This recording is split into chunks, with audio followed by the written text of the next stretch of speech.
All right, tech enthusiasts, let's dive into the surprising roller coaster day for Toronto Dominion Bank, or TD Bank, as most of us know it. The bank made waves for all the wrong reasons, letting us explore the not so glamorous side of finance tech compliance.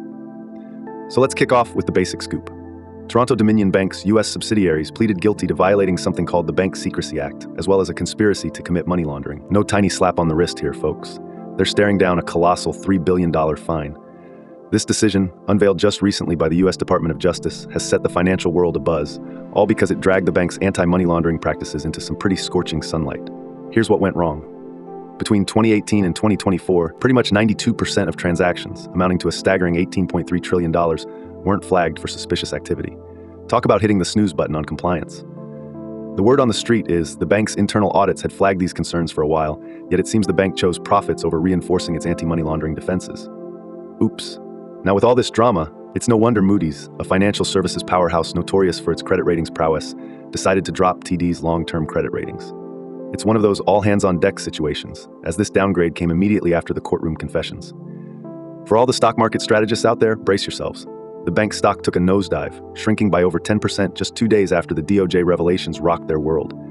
Ouch! This stock sinkhole sent shivers through shareholders who've held on to those cherished TD certificates, especially given they're now grappling with substantial financial losses.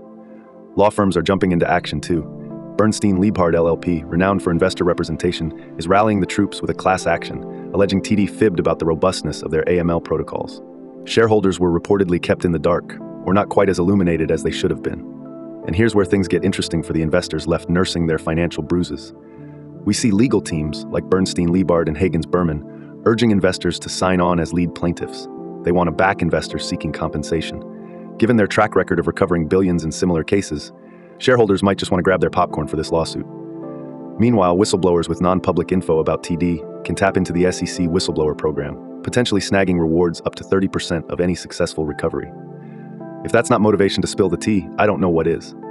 So there you have it, a dramatic day of legal and financial maneuvers for Toronto Dominion Bank, exposed for its financial missteps and misled investors. For the shareholders among us, it's time for some serious savviness amidst this legal whirlwind. Hold on to those stocks, and perhaps a hefty dose of optimism for resolution down the line. Thanks for watching to the end. Remember, this is just one story from our full daily show, which includes all the other news and an analysis of the day's tech market activity. If you found this video interesting or insightful, then please like, subscribe, and share it with others. Your support is greatly appreciated. Catch you later.